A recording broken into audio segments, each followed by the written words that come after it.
एक बार ये भी बताओ कि अघोरीस की बात हो रही है तो इनके पास कुछ स्पेसिफिक इतने मंत्र जाप करते हैं, वो इतनी साधना करते हैं, तो कुछ स्पेसिफिक पावर्स भी उनके पास आती हैं, और अगर आती हैं तो किस तरह की आती हैं, मतलब किस लेवल तक वो अपने माइंड को ले जा सकते हैं, थोड़ा वो बताओ।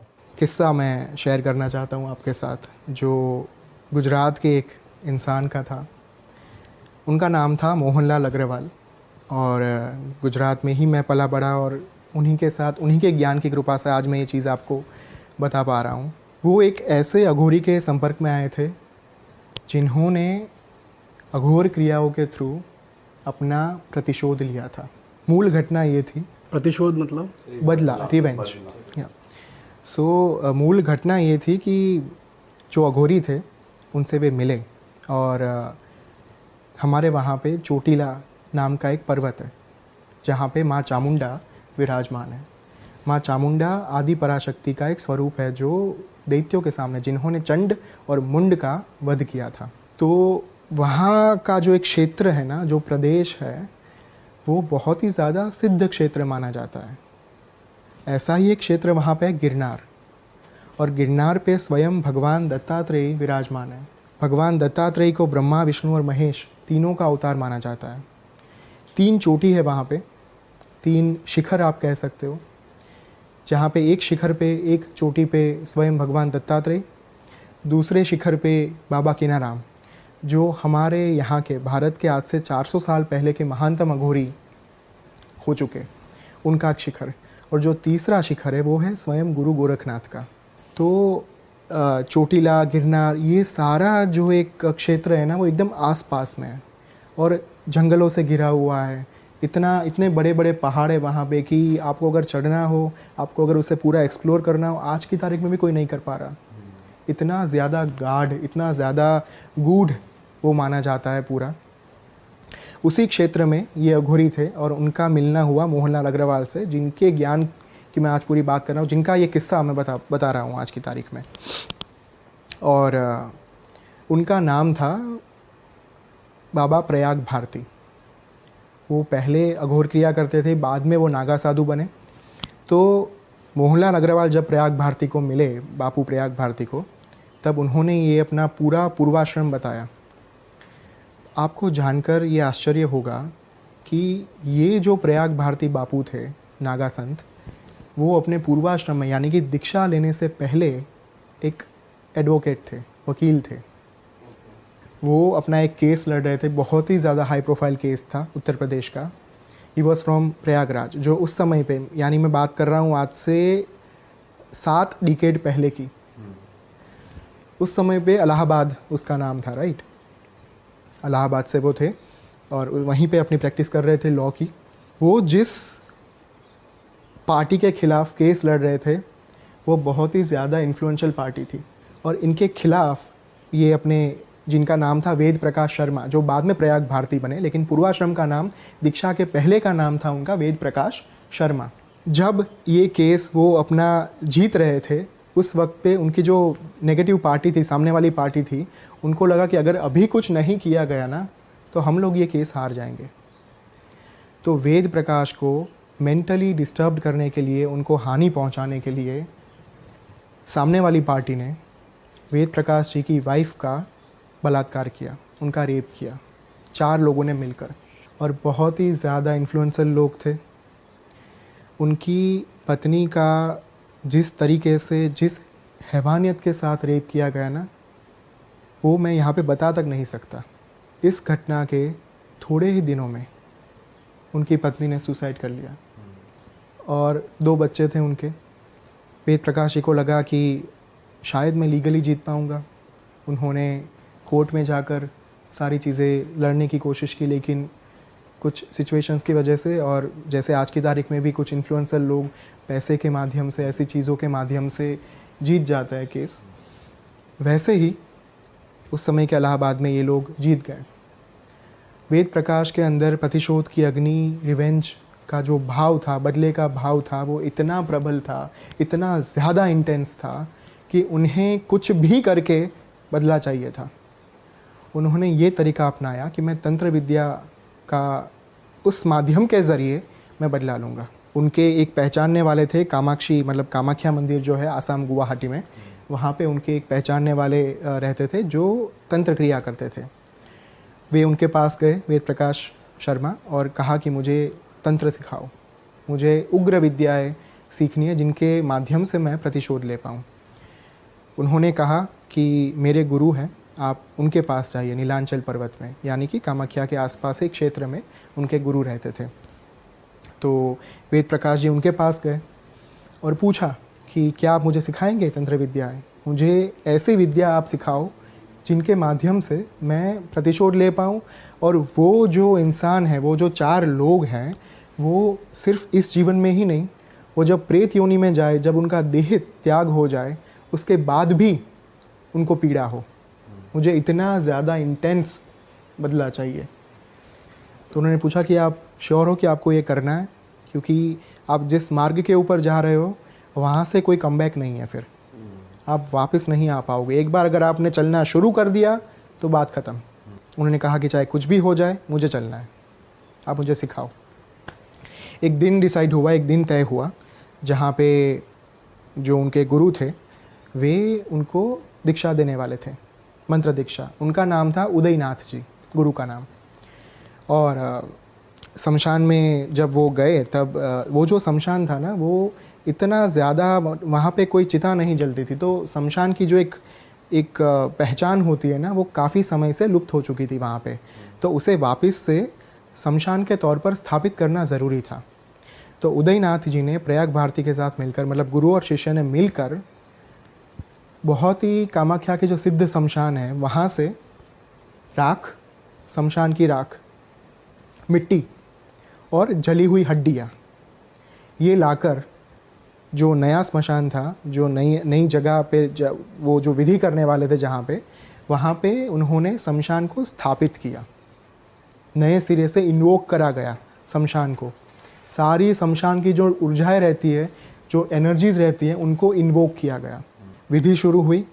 विधि शुरू होने से पहले उदयनाथ जी ने इनको कहा, वेद प्रकाश जी को, कि आप दिगंबर हो जाइए। दिगंबर यानी नग्न, अपने कपड़े उतार दीजिए। गुरु ने भी अपने कपड़े उतार दिए, दिगंबर होके वो दोनों शमशान में गए। और उदयनाथ जी ने आकर्षण क्रिया, आकर्षण विद्या की मदद से गांव में से एक भैंसे को बुला लिया, महिष को, जो एक राक्षस था हमारे यहाँ पे, महिषासुर। वो जो महिष होता है उसको बोला जाता है भैंसा हमारे यहाँ पे। तो आकर्षण क्रिया ये होती है कि जब आपके पास ये विद्या होती है, आकर्षण विद्या, आकर्षण क्रिया, तब आप कोई भी पशु या फिर पंछी, प्राणी, आप उनको अपनी विद्या की मदद से बुला सकते हो। जब आप जहाँ पे भी बैठे हो, आपने अगर किसी का स्मरण कर दिया कि मुझे भैंसा यहाँ पे चाहिए, मुझे गाय यहाँ पे चाहिए, मुझे ये पंछी यहाँ पे चाहिए, मुझे ये पशु यहाँ पे चाहिए, मुझे शेर यहाँ पे चाहिए, तो वो भी आपकी बात मानकर वहाँ पे आ सकता है। अपने आप आ जाते हैं, अपने आप आ जाते हैं। इंसान पे भी वर्क करता है ये? बिल्कुल करता है, बहुत सारी चीज़ें। वही तो अभिचार क्रिया के बारे में जब हम ये शुरू होने से पहले बात कर रहे थे, वशीकरण से लेकर बहुत सारी चीज़ें करी जाती है, षटकर्म जिन्हें कहा जाता है, तो वो इंसान के ऊपर लागू किया जाता है। ये आकर्षण क्रिया पशुओं के ऊपर और एनिमल्स के ऊपर करी जाती है। Coming back to the point, तो महिष को बुलाया गया गांव में से, मतलब भैंसे को बुलाया गया और विधि शुरू हुई। दोनों दिगंबर थे, बहुत ही ज़्यादा इंटेंस विधि थी। वहाँ पे यज्ञ कुंड प्रज्वलित था, उसमें उदयनाथ जी और वेद प्रकाश शर्मा दोनों आहुतियाँ डाल रहे थे और इतने उग्र मंत्रोच्चार हो रहे थे कि आपको ऐसा लगे कि वहाँ पे कोई तूफान आ चुका है। बहुत ही ज़्यादा अलग प्रकार की उग्र ऊर्जाओं को, उग्र एनर्जीज़ को इन्वोक किया जा रहा था। और जब ये सारी चीज़ें होती है ना, तब पूरे शमशान के अंदर हाहाकार मच जाता है। ऐसी ऐसी आवाज़ें आती है, भूत, प्रेत, पिशाच, ये सारी जो नेगेटिव एनर्जीज़ होती है, जो गण माने जाते हैं, अलग अलग भगवान के, महादेव के गण माने जाते हैं, वे आके अपना प्रभाव, अपना इन्फ्लुएंस दिखाना शुरू करते हैं। उस वक्त पे हुआ ये कि ये सारी चीज़ें शुरू हुई और उदयनाथ जी ने प्रयाग भारती को, यानी उनका जो पूर्वाश्रम का नाम था वेद प्रकाश शर्मा, उनको रोक दिया कि आप आहुति रोक दो, अब मैं आहुति देता हूँ सिर्फ। और उन्होंने विधि शुरू होने से पहले एक तीक्ष्ण खड्ग यानी तलवार वहाँ पे रखी थी बलि के हेतु। जब उदयनाथ जी ने आहुति देना शुरू किया, तब वो आहुति इतना ज़्यादा उग्र होती गई कि अचानक से वेद प्रकाश शर्मा के बॉडी के अंदर उसे ऐसा लगने लगा कि जैसे कोई बहुत ही ज़्यादा इलेक्ट्रिक शॉक उसे लग रहा हो, बिजली का झटका उसे लग रहा हो। इस तरीके का पूरा उसको फील आने लगा इंटेंसिटी के साथ। और वो अपने जगह के ऊपर से खड़ा हुआ बंदा, और खड़े होने के बाद उसने अपना जो खड़ग था वो हाथ में लिया। उस खड़ग के ऊपर उसने अपना रक्त लगाया काट के, और फिर उसी खड़ग से एक ही झटके में वो जो महिष वहाँ पे खड़ा था, जो भैंसा खड़ा था, उसका मस्तक धड़ से अलग कर दिया।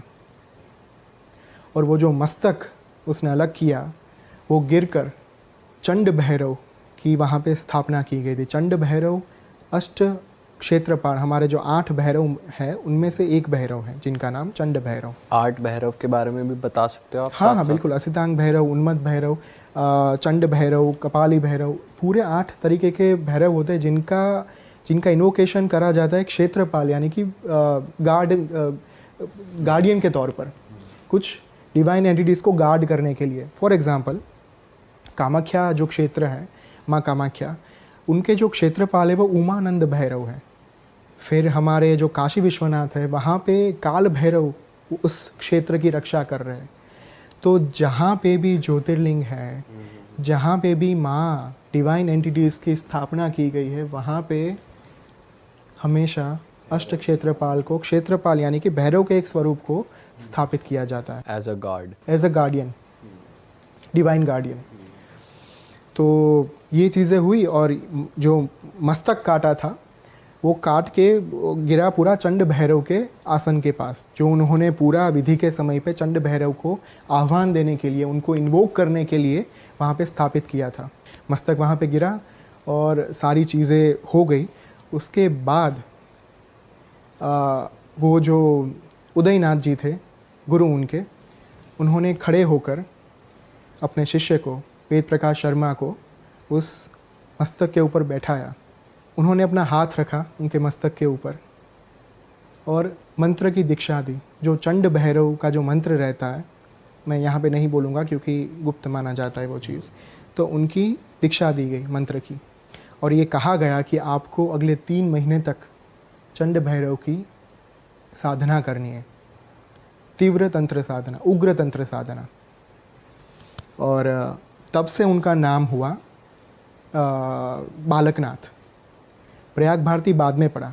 जो उदयनाथ ने तो जो दीक्षा दी, वो दीक्षा देने के बाद उनका जो नाम दिया गया वो था बालकनाथ जी। और ये नाम का भी बहुत ही एक डीप मीनिंग रहता है। कोई भी गुरु अपने शिष्य को ऐसे ही नाम नहीं दे देता। उनके जो ग्रह नक्षत्र रहते हैं, उनके जो जन्म के नक्षत्र रहते हैं, उनकी जो कुंडली होती है, उनका एक अकड़म चक्र रहता है जिसके ऊपर से पूरा नाम और कौन सी साधना आपके लिए फलीभूत होंगी, कौन सी सिद्धियां आपको प्राप्त हो सकती है, कौन से मंत्र का जाप करने से, ये चीज़ों का ज्ञान आपको एक पूरा गुरु उसका एक इवोल्यूशन करता है। और वो जब वो आप कह सकते हैं कि वो जांच ख़त्म हो जाए, उसके बाद गुरु तय करता है कि इसको कौन सा नाम दिया जाए। तो उदयनाथ जी ने उनको नाम दिया बालकनाथ। अब वेद प्रकाश शर्मा बन चुके हैं बालकनाथ। ठीक है, उनको बोला गया कि चंड भैरव की साधना शुरू करो, पूरी विधि विधान के साथ पूरा बताया गया। थोड़े ही दिनों में उन्होंने चंड भैरव की साधना शुरू की। वो साधना के दौरान 10 दिन तक सभी चीज़ें सही चली, एकदम ठीक चली। 10 दिन तक कोई प्रॉब्लम नहीं आ रही थी, कुछ नहीं था। अचानक से 11वां दिन के बाद उनका स्पाइन दुखना शुरू हो चुका था। वो बैठ नहीं पा रहे थे, कुछ नहीं कर पा रहे थे, लेकिन फिर भी उन्होंने अपनी साधना रोकी नहीं। जैसे जैसे दिन आगे बढ़ते गए वैसे वैसे साधना उग्र होती जा रही थी, तीव्र होती जा रही थी। और एक समय ऐसा आया जब शमशान के अंदर बहुत सारे भूत प्रेत पिशाच, उनका हाहाकार बढ़ने लगा। जब वो रात में साधना करते थे उस वक्त पे उनको आवाज़ें सुनाई देती थी, बिजलियाँ कड़कने लगती थी। और उन्होंने ये बात जब अपने गुरु को बताई, उदयनाथ जी को, तब उन्होंने कहा कि अब वक्त आ चुका है चंड भैरव के प्रागट्य का। आप कल तैयार रहना, चंड भैरव को आप नैवेद्य देना होगा आपको। नैवेद्य देने के बाद क्या क्या करना है ये मैं आपको बता रहा हूँ, अभी ध्यान से सुनिएगा। अगर इसमें कोई भी चूक हुई, कोई भी गलती हुई तो प्राण का खतरा हो सकता है, जान का खतरा हो सकता है। जो दिन आया रात, जो पूरी साधना वास्तव में जब चंड भैरव प्रकट होने वाले थे जिस दिन पे, अचानक से बालकनाथ जी समाधि में चले गए। वो इतने ज़्यादा डीप चले गए अपने आप के अंदर साधना करते करते कि उनको आसपास के वातावरण का कुछ बोध ही नहीं रहा, ज्ञान ही नहीं रहा। वो अपने अस्तित्व से अनभिज्ञ बन गए, अनजान बन गए। सुबह उनको होश आया। मैं यहाँ पे ये नहीं बोल रहा हूँ कि वो सो गए थे, सोए नहीं थे, समाधि में चले गए थे। सुबह वो जब समाधि में से बाहर आए तब उनको बहुत पछतावा हुआ कि मेरे पास सिर्फ एक मौका था मेरा बदला लेने का और मैं वो भी चूक गया। बिलक बिलक कर रोने लगे। उदयनाथ जी उनके गुरु शमशान में आए और देख लिया उन्होंने, पता चल गया कि ये पूरी विधि जो थी वो निष्फल साबित हुई है। उन्होंने कहा, उदयनाथ जी ने कहा कि कोई बात नहीं, मैं समझ सकता हूँ कि ये चीज़ें होती है आपके साथ। अगर आप चाहते हो तो आपके बदले मैं उनसे प्रतिशोध ले लेता हूँ, मैं ही उनको ख़त्म कर डालता हूँ। और ये चीज़ बालकनाथ के स्वमान के ऊपर असर कर गई, उनके ईगो को लग गई। उन्होंने कहा कि अब चाहे कुछ भी हो जाए गुरुजी, अब करूँगा तो मैं अपना बदला स्वयं लूँगा। आज रात या तो मेरी जान जाएगी या मैं चंड भैरव को सिद्ध करूँगा। गुरु ने बोला तथास्तु। फिर से रात आई और चीज़ें शुरू हुई, साधना शुरू हुई। गुरु ने क्रियाएं बोली थी कि जब बाबा प्रकट हो उस समय पे क्या क्या चीज़ें करनी है, कैसे करनी है, उनको नैवेद्य भोग कैसे धराना है, पूरा ये चीज़ें हुई। अब बीच रात मतलब मध्य रात्रि तक सारी चीज़ें चली और अचानक से जो भैंसे का मस्तक था जिसके ऊपर ये सारी क्रियाएं करी जा रही थी, उसमें से धुआं निकलने लगा।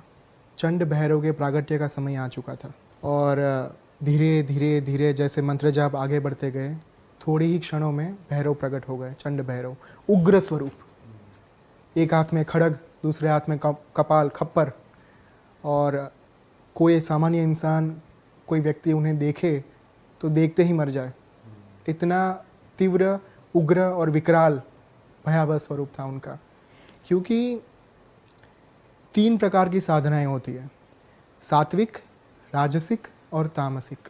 काफ़ी लोग अपनी प्रकृति के अनुसार साधना का चयन करते हैं। तंत्र में जैसे दक्षिणाचार तंत्र, वामाचार तंत्र होते हैं, वैसे ही साधनाएं भी अलग अलग प्रकार की करी जाती हैं। तो उसमें से आपकी जो प्रकृति, आपके गुरु को पता लगती है कि ये प्रकृति के इंसान को इस प्रकार की साधना कर सकते हैं। काफ़ी लोग जब मैं ये बातें करता हूँ तब बुरा मान जाते हैं कि आप भगवान को ऐसे क्यों पोर्ट्रे कर रहे हो, भगवान तो वात्सल्यपूर्ण होते हैं, ममतापूर्ण होते हैं, वो कभी अपने बच्चे को डराते नहीं हैं, वो माता पिता के स्थान पर होते हैं। लेकिन हमें ये समझना चाहिए कि जब हम उग्र स्वरूप की बात कर रहे हैं तब उग्र स्वरूप वात्सल्यपूर्ण नहीं है, वो तामसिक ही होंगे, क्योंकि आपने साधना तामसिक तरीके से ही की है। तो ये पॉसिबल ही नहीं है कि आप तामसिक स्वरूप से ये एक्सपेक्ट कर पाओ कि ये आकर मेरा सिर पुचकारेंगे। पॉसिबल ही नहीं है ये चीज़।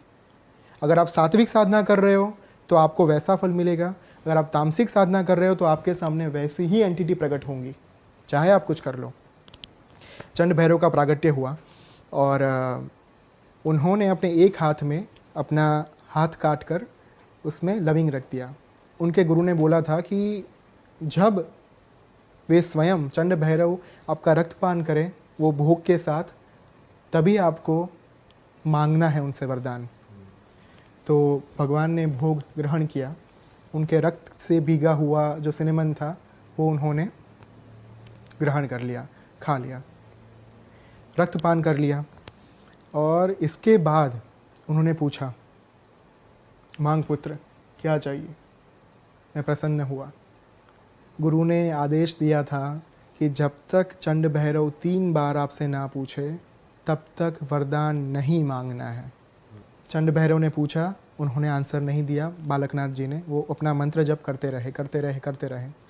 3 बार जब उनको पूछा गया तब जाकर बालकनाथ जी ने कहा कि मैं ये चाहता हूँ कि आगे से जब भी मैं आपका आह्वान करूँ, जब भी मैं आपको बुलाऊँ, तब आप यहाँ पे प्रकट हो जाना मेरे समक्ष और बाबा ने तथास्तु कहकर उनका वो अंतर्ध्यान हो गए, अदृश्य हो गए। इस तरीके से चंड भैरव उन्हें सिद्ध हो गए। दूसरी दिन की सुबह आई, उनके गुरु आए शमशान में, और जो शिष्य के ऊपर उनका जो प्रसन्न चित्त था, उनकी जो मुख मुद्राएं थी, वो देखकर ही उन्हें पता चल गया था कि चंड भैरव इनको सिद्ध हो चुके हैं। गुरु ने कहा कि काम अभी ख़त्म नहीं हुआ है, काम तो अभी शुरू हुआ है। चंड भैरव के बाद आपको सिद्ध करने हैं कपाली भैरव। कपाली भैरव भी अष्ट भैरव, 8 भैरव के स्वरूपों में से एक भैरव है। बहुत ही ज़्यादा उग्र स्वरूप, चंड भैरव से भी उग्र स्वरूप। उनकी साधना 40 दिन तक चलेगी, ये उन्होंने कहा।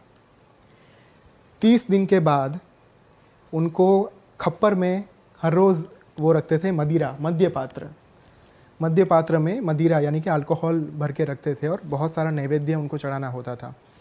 गुरु ने बोला था कि जब 30 दिन ख़त्म होंगे तब प्रेत आकर, जो भैरव बाबा के जो गण होते हैं वो आकर सारी चीज़ें ग्रहण करेंगे मद्य पात्र में से।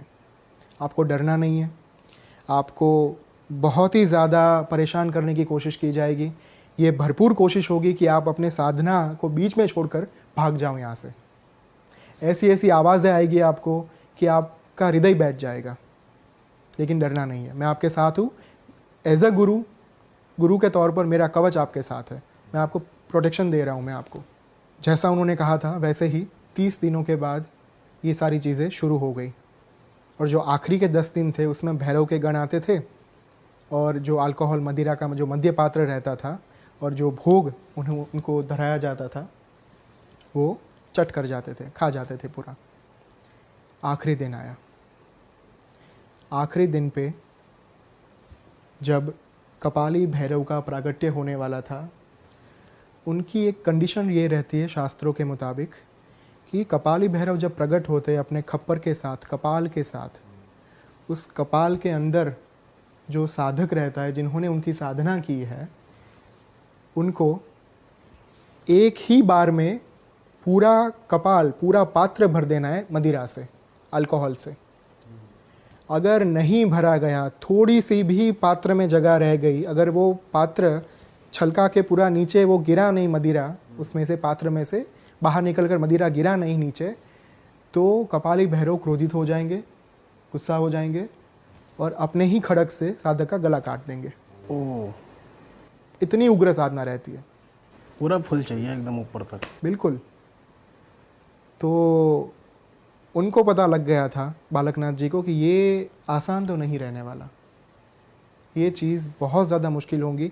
अगर मैं ज़रा सा भी मैंने चूक करी तो मेरे तो जान गई समझो। उन्होंने आखिरी दिन की साधना से पहले, यानी कि कपाली भैरव के प्रागट्य से पहले, चंड भैरव को बुलाया, जिनको पहले सिद्ध कर लिया था। उनसे वरदान मांगा कि आप मुझे एक ऐसा पात्र दो जिस पात्र में मदिरा कभी खत्म ही ना हो।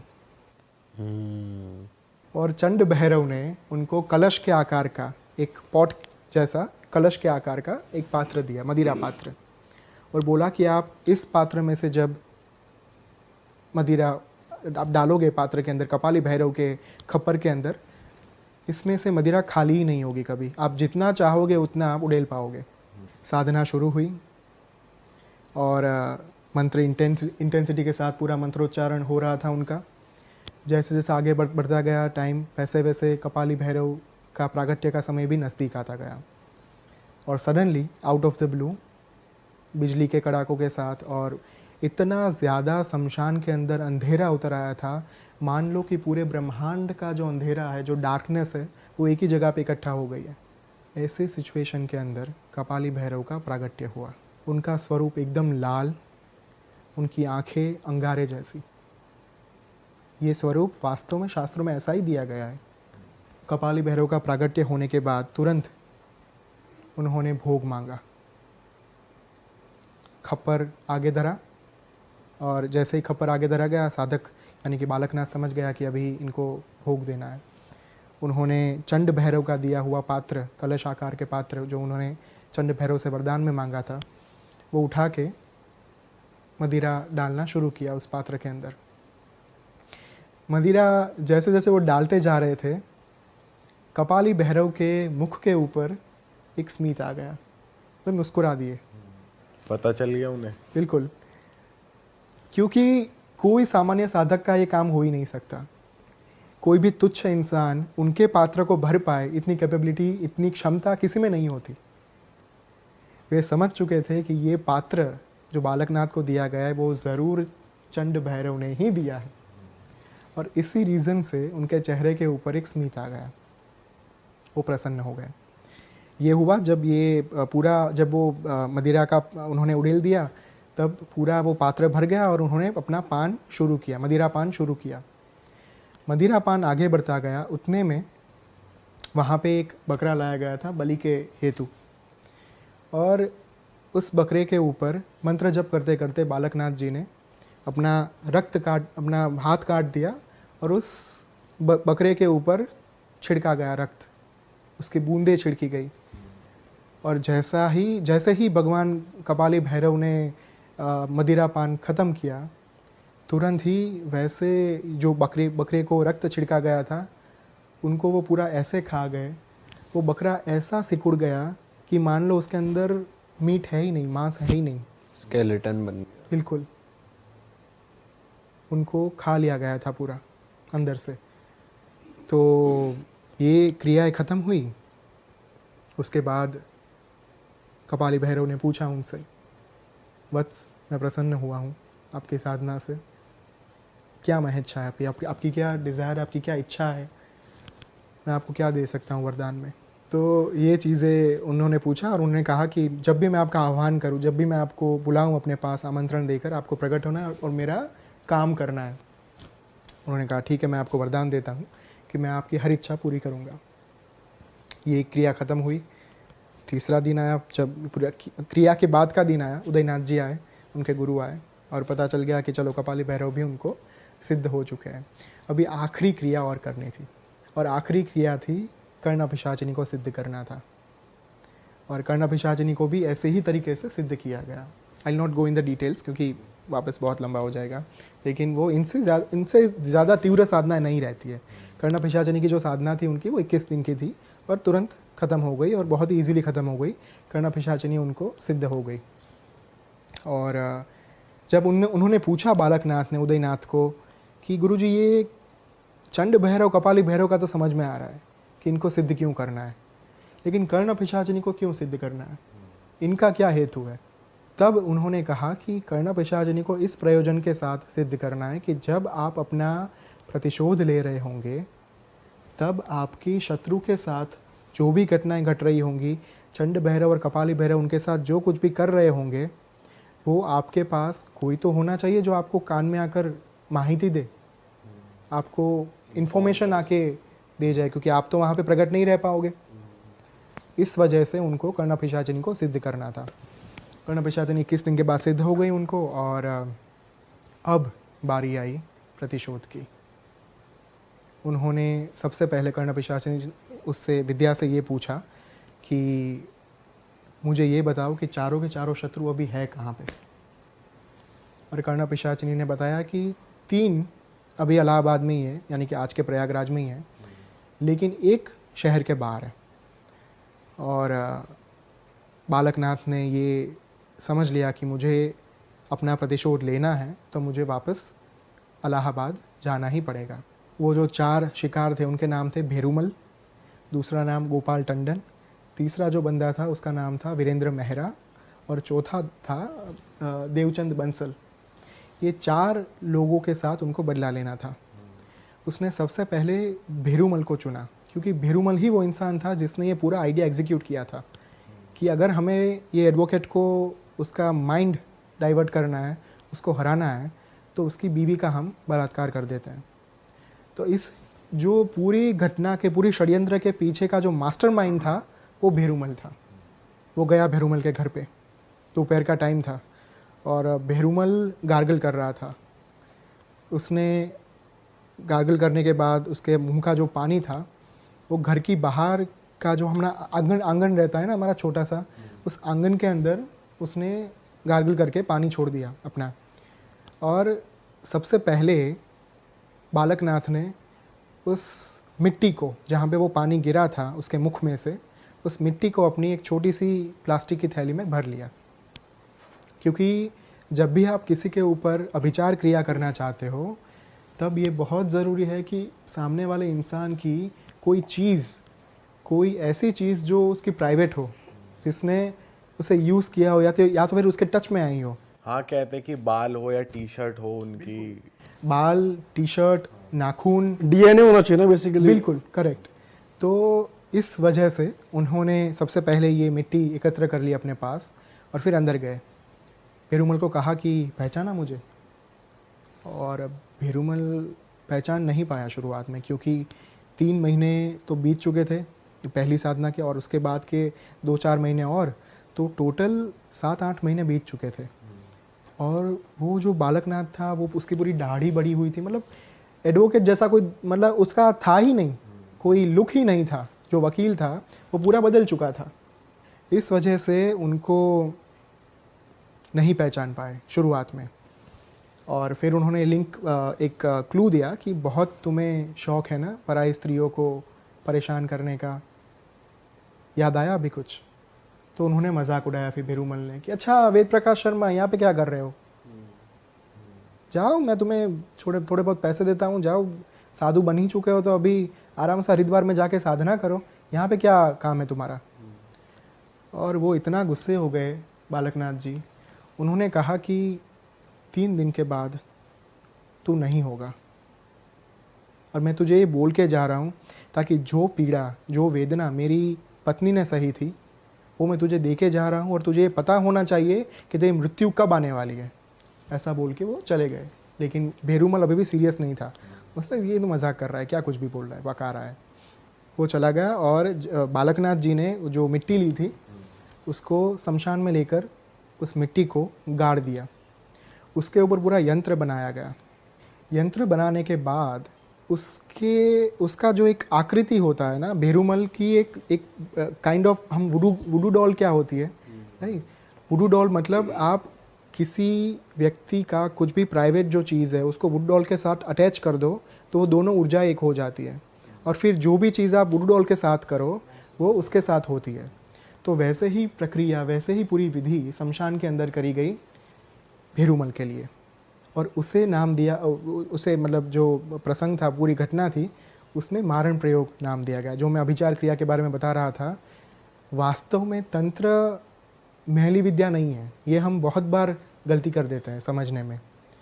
अभिचार क्रिया जो है, मारण, मोहन, उच्चाटन, वशीकरण, स्तंभन और विद्वेषण, ये षट कर्म बोले जाते हैं। ये वास्तव में ब्लैक मैजिक माना जाता है। तंत्र ब्लैक मैजिक नहीं है।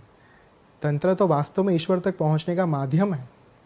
हम पूजा करते हैं वो भी तंत्र है, हम भगवान को पुष्प चढ़ाते हैं वो भी तंत्र है, हम मूर्ति पूजा करते हैं, मूर्ति के अंदर प्राण की प्रतिष्ठा करते हैं, ईश्वर को इन्वोक करते हैं, वो भी मंत्र है, वो भी तंत्र है एक्चुअली। तो उन्होंने मारण प्रयोग का मतलब अभिचार क्रिया का प्रयोग करके उस शमशान के अंदर उनकी एनर्जी को डाल दिया। और एक ही चीज़ जो सबसे पहले उन्होंने करी, उनका यानी कि जो पेरूमल का प्राइवेट पार्ट था, उन्होंने सोचा कि यही चीज़ मूल थी मेरी पत्नी के दुख के पीछे, उनकी पीड़ा के पीछे। उन्होंने एक छोटा सा कांटा उठाया और प्राइवेट पार्ट के ऊपर भोंक दिया। दूसरी साइड जो पेरूमल था उसे गजबनाक पीड़ा होने लगी, इतनी भयंकर पीड़ा कि एक भी डॉक्टर के पास सॉल्यूशन नहीं था कि ये हो क्यों रहा इसे। 3 दिन तक यही चला, और तीसरे दिन सुबह ये जो थे बालकनाथ, उन्होंने खड़ग से उनका प्राइवेट पार्ट जो शमशान में उन्होंने स्थापित किया था वो काट दिया, और दूसरी साइड पेरूमल का जो प्राइवेट पार्ट था वो सूख कर गिर गया अपने आप नीचे। तब उसे रियलाइज़ हुआ पेरूमल को कि जो 3 दिन पहले ये बंदा बोल के गया था मुझे, वो फेंक नहीं रहा था, वो सच बोल रहा था। उसने अपने परिवार को बुलाया, बोला कि मैं मरने वाला हूँ, मुझे कुछ हो जाएगा, और वो कुछ ज़्यादा बोल पाए अपना उसके पहले ही, क्योंकि कर्णा पिशाचिनी एक सेकंड का अपडेट दे रही थी, उनको इन्फॉर्मेशन दे रही थी, माहिती दे रही थी, विगत दे रही थी कि क्या हो रहा है पेरूमल के घर के ऊपर। बालकनाथ ने चंड भैरव को आदेश दिया कि उन्हें मार कर आओ, उनका भोग लेकर आओ। मैं भेरूमल को नैवेद्य के तौर पर आपको अर्पण करता हूँ। और चंड भैरव तुरंत उनके पास गए, भेरूमल के पास, उनको इतना ज़्यादा अंदर से निचोड़ लिया कि वो बंदा कुछ बोल ही नहीं पाया और सडनली मर गया। जैसे वो बकरे को निचोड़ा था। तुरंत मर गया वो भेरूमल। अब भेरूमल के बाद बारी थी गोपाल टंडन की। गोपाल जो था उसने उसकी पत्नी के साथ, मतलब बालकनाथ की पत्नी को गालों के ऊपर, उसकी चेस्ट के ऊपर बहुत सारी ईजाएँ पहुंचाई थी, बहुत सारे नाखूनों के वो सारे रैशेस और वही सारी चीज़ें करी थी। तो बालकनाथ ने ये तय किया कि मैं इसकी जो मृत्यु होगी वो इसी तरीके से लाऊंगा जिस तरीके से उसने मेरी पत्नी को पीड़ा दी थी। गोपाल टंडन के घर पे वो गए, दुकान पे गए, और दुकान पे वो खड़ा था और उन्होंने कहा कि पहचाना मुझे? तो सेम वही चीज़ हुई, नहीं पहचान पाए तो ठीक है। तो बाद में पहचाना और कहा कि तुम्हें 50-60 पैसे देता हूँ, तुम जाओ अपने लिए बीड़ी कुछ खरीदो, सिगरेट खरीदो और आराम करो, ये क्यों यहाँ पे घूम रहे हो यहाँ पे। और ये अपमान भी वो सह नहीं पाए बालकनाथ, और दुकान से जाते वक्त उन्होंने उनके बाल खींच लिए, हाथों के बाल खींचकर वापस से शमशान में ले गए और कपाली भैरव को इन्वोक किया गया।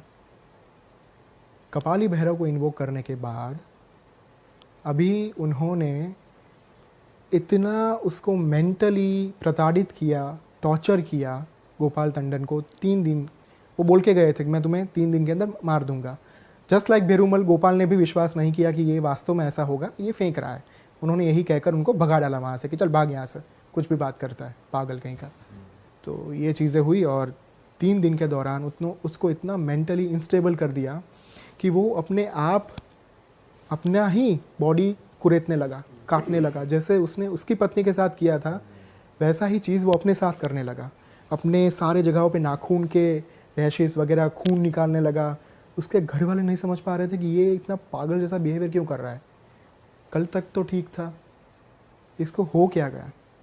उनको लगा कि कोई भूत प्रेत का कुछ चक्कर है, तो तांत्रिकों को बुलाया गया।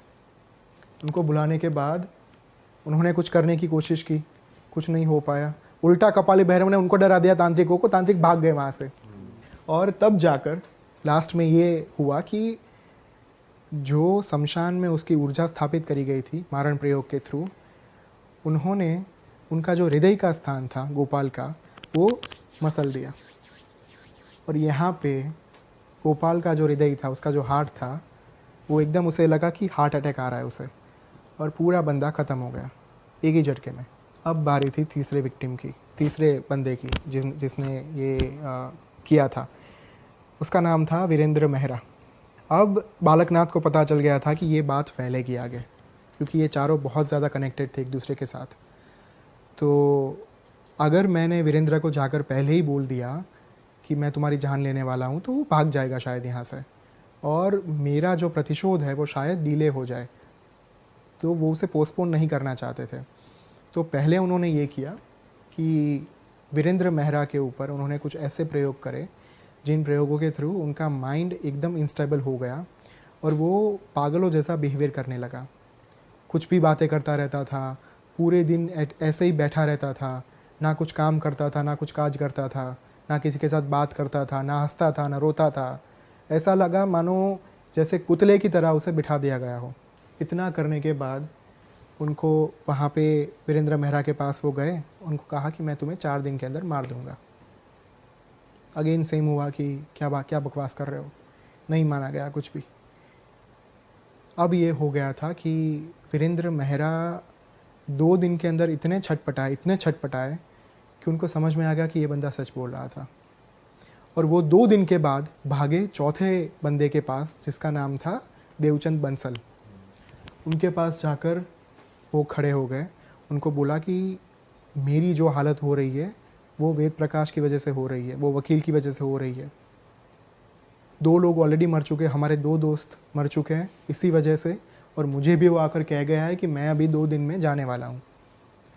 और जैसा ही वो आगे कुछ बताने जाए कि उनको कहाँ ढूंढना चाहिए, उसका जो एक लुक था वो कैसा था, कुछ वर्णन करने जाए, वैसे उसके पहले कर्ण पिशाचिनी ने आकर समाचार दे दिया, इन्फॉर्मेशन दे दी, और तुरंत कपाली भैरव ने ये अपना बालकनाथ जी ने उनको आदेश दिया कि ये इससे पहले कुछ बता दे, उसको राज बता दे मेरे बारे में, मेरे लुक के बारे में, मेरी आइडेंटिटी के बारे में, ख़त्म कर दो। और ये जो था बंदा वीरेंद्र मेहरा, वो कुछ बोलने जाए उससे पहले सडन उसकी डेथ हो गई। उसके सामने ही देवचंद बंसल के सामने उसकी डेथ हो गई। अब देवचंद समझ चुका था कि भाई साहब अगला नंबर मेरा है। अब मेरा नंबर है, ये तो मेरे सामने ही लुढ़क गया। उसने अपने परिवार के पास जाकर सारी बातें बता दी कि देखो मेरे से ये पाप हो चुका था, अब ये जो वकील है वो मेरे पीछे पड़ा है, और जो मेरा दोस्त था वीरेंद्र मेहरा, उसने जाने से पहले मुझे ये बोला था कि कुछ भी करके इस वकील को ढूंढ लो, अदरवाइज़ मृत्यु पक्की है। तो अब चाहे कुछ भी हो जाए आप उसे ढूंढने जाइए। उसके परिवार वाले बालकनाथ जी को यानी कि वेद प्रकाश शर्मा को ढूंढने के लिए जगह जगह भटकने लगे, सारे शमशान में जाने लगे इलाहाबाद के उस समय के, और जितनी भी जगह ऐसी थी जो अघोरियों की, तांत्रिकों की जगह मानी जाती थी, वो सारी जगह उन्होंने एक्सप्लोर करना शुरू कर दिया। कुछ नहीं मिला। इस साइड पे बालकनाथ जी को पता चल गया कि उनके परिवार वाले मुझे खोज रहे हैं, मुझे ढूंढ रहे हैं। उन्होंने तुरंत भैरव जी को आदेश दिया कि अब इसका खेल तमाम करके आओ, ख़त्म करके आओ, क्योंकि घर पे कोई था नहीं। तो ये बंदा देवचंद बंसल, उनकी डेथ हो गई घर पे, उनके परिवार वाले बाहर खोज रहे वकील को, किसी को पता ही नहीं है कि ये बंदा ऑलरेडी चला गया, उसकी मृत्यु हो चुकी है। अब परिस्थिति ये हुई, सिचुएशन ये हुई कि उसकी पत्नी को एक बाबा मिले मंदिर में, और उन्होंने कहा कि जो कोई ये प्रक्रिया कर रहा है, मारण क्रिया, अभिचार क्रिया वगैरह वगैरह, देवचंद बंसल की वाइफ पत्नी, को। हाँ, उनको बाबा मिले, और उन बाबा ने उनको कहा कि आप कोई ऐसे अघोरी को ढूंढो, कोई ऐसे औघड़ महात्मा को ढूंढो जो अभिचार क्रिया को रिवर्स कैसे करना है वो जानता हो, क्योंकि अभी वही उनको बचा पाएंगे जो अभिचार क्रिया करने में सक्षम हो, क्योंकि जहर का तोड़ जहर ही होता है, उसको जहर के अलावा कोई नहीं काट सकता। तो अगर एंटीडोट चाहिए जहर का तो जहर में से ही बनाना पड़ेगा। तो अभिचार का एंटीडोट चाहिए तो अभिचार क्रिया करने वाले इंसान को ही ढूंढना पड़ेगा जो रक्षण दे पाए, प्रोटेक्शन दे पाए उनको। तो ये घटना होने के बाद वे वापस से शमशान में घूमने लगे और अपना पूरा बदला ख़त्म करके, प्रतिशोध ख़त्म करके, बालकनाथ जी समेट रहे सब कुछ शमशान के अंदर। वो उस समय का जो शमशान का नाम था वो था जूसी शमशान, उस वक्त का, जो आज भी शायद वहाँ पे, लेकिन नाम बदल चुका होगा। तो पूरा शाम को सारी चीज़ समेट के वो जा रहे थे और अचानक से देवचंद की वाइफ अंदर चलती हुई आई। उनको पता नहीं था कि ये वेद प्रकाश है, उनको कुछ डिटेल वगैरह पता नहीं थी। उन्होंने आके बालकनाथ के पांव पकड़ लिए कि बाबा अब आप ही एक आसरा हो, आप ही एक सहारा हो, मेरे पति को बचा लीजिए, चाहे कुछ भी हो जाए। वो बिलख बिलख कर रोने लगी। उसकी पत्नी को रोते हुए देखकर बालकनाथ जी को अपना पास्ट, अपनी पत्नी याद आ गई। कैसे उसकी पत्नी के साथ जब ये अत्याचार हुआ था, ये बलात्कार हुआ था, तब वो कैसे रो रही थी, उसकी ट्रीटमेंट के वक्त की जो स्थिति हो रही थी वहाँ पे हॉस्पिटल में, वो कैसे थी, ये सारी चीज़ें उन्हें रिकॉल होने लगी। और उन्हें अचानक से ये एहसास हुआ कि मैं अपना प्रतिशोध लेने के बाद भी खुश नहीं हूँ, आनंद में नहीं हूँ, मुझे तृप्ति नहीं हो रही, सेटिस्फेक्शन नहीं हो रहा। तब जाकर उन्हें रियलाइज़ हुआ कि प्रतिशोध किसी भी चीज़ का तोड़ नहीं होता, सॉल्यूशन नहीं होता। लेकिन अब तक देर हो चुकी थी। उन्होंने देवचंद की पत्नी को कहा कि मानव यानी कि इंसान करुणामय हो सकता है, इमोशनल हो सकता है, लेकिन जब आप किसी देव को, किसी उग्र देवता को साध लेते हो, उनको इन्वोक कर लेते हो, तब वो मंत्र के अधीन होते हैं। और ऐसे देवता जो मंत्र के अधीन हैं वो आपका काम करके ही रहेंगे। उनके पास कोई फीलिंग्स नहीं होगी। वो आपको ये नहीं कहेंगे कि अरे ये तो इंसान है, मैं इसको कैसे मार सकता हूँ। किसी पर्टिकुलर इंटेंशन के साथ अगर उनको इन्वोक किया गया है तो उनका इंटेंशन ख़त्म किए बिना, वो कार्य ख़त्म करे बिना वो वापस नहीं लौटेंगे। इतना कहकर वो वहाँ से चले गए। अब बारी थी पछतावे की। तुरंत वे कामाख्या गए, आसाम गए, अपने गुरु के पास, उदयनाथ जी के पास। उदयनाथ जी उनका मुख देखकर ही समझ गए, चेहरा देखकर ही समझ गए कि कुछ अलग चीज़ में, अलग जोन में है ये। उन्होंने सॉल्यूशन बताया, निराकरण बताया कि 12 साल आप साधनाएं करें अलग अलग प्रकार की, और साधना करने से पहले वो जो 4 आत्माएं हैं, भेरूमल, गोपाल टंडन, वीरेंद्र मेहरा और देवचंद बंसल, ये चारों की आत्माएं प्रेत योनि में भटक रही है आज की तारीख में। आप सबसे पहले उन्हें मुक्ति दीजिए ताकि आपका जो एक बोझ है मन के ऊपर, वो बोझ कम हो। और उनको मुक्ति आप दे सकते हो परशुराम कुंड में, क्योंकि परशुराम कुंड में स्वयं भगवान परशुराम ने त्रेता युग में उन्होंने अपनी माता का मस्तक काट दिया था। उनकी माता का नाम था रेणुका। अपने पिता के कहने पर, उनके आदेश पर उन्होंने स्वयं अपनी माता का मस्तक काट दिया था, और उनका जो एक प्रायश्चित उन्होंने जहाँ पे किया था वो परशुराम कुंड में उन्होंने किया था, वही वो कुंड में किया था। और उसी कुंड के अंदर उदयनाथ जी ने आदेश दिया कि बालकनाथ, तुम वहाँ पे जाकर प्रायश्चित करो ताकि तुम उस कर्म में से, उस क्रिया में से मुक्त हो पाओ, तुम्हारे आत्मा के ऊपर जो बोझ तुम अभी महसूस कर रहे हो वो कम हो। और वो गए परशुराम कुंड के पास, उन्होंने सारी विधि विधान क्रिया करके पिंडदान किया, और उस वक्त पे चारों की चारों आत्माएं प्रकट हुई, भेरूमल, गोपाल टंडन, वीरेंद्र मेहरा, देवचंद बंसल। चारों की चारों आत्माओं को उन्होंने पूछा कि मैं आपका अपराधी हूँ, मैं आपका दोषी हूँ, आप मुझे जो दंड देना चाहते हो, जो मेरा अपराध का आप मुझे बोध कराना चाहते हो, आप मुझे कराओ, मैं आपका कोई भी दंड स्वीकारने के लिए तैयार हूँ। वो चारों आत्माएं जानती थी कि अब चाहे हम प्रेत हो, लेकिन हम कुछ नहीं कर पाते, हम कुछ कर नहीं पाएंगे इनका, क्योंकि ये जो बालकनाथ है वो हमसे बहुत ज़्यादा शक्तिशाली है। तो उनकी भी गलती थी, तो उन्होंने कहा कि ठीक है, हमारी भी गलती थी और हमने भी आपका बहुत बड़ा नुकसान किया है, बस आपसे अब यही विनती कर रहे, यही प्रार्थना कर रहे हैं कि आप हमें प्रेत योनि में से मुक्ति दिला दें। और तब जाकर बालकनाथ जी ने सारे विधि विधान के साथ परशुराम कुंड में रिचुअल के साथ पिंडदान करके उनको प्रेत योनि में से मुक्ति दिलाई। और फिर जाकर बाद में उन्होंने नागा संप्रदाय की दीक्षा ली, नागा साधु से, और उनका नाम हुआ प्रयाग भारती। और वो प्रयाग भारती बाद में गुजरात ट्रैवल करके चोटीला के पास मांडव नाम का एक छोटा सा प्रदेश है, और वहीं पे जंगल भी है, वहीं पे आकर वो रह रहे थे। और यहीं से पूरी जो घटना थी, पूरा जो वाक़या था, वो पूरे गुजरात में फिर फैला। और वो जब तक जिए तब तक उन्होंने लोगों को यही संदेश दिया कि प्रतिशोध से आपके अंदर की जो ज्वाला है वो शांत नहीं होगी।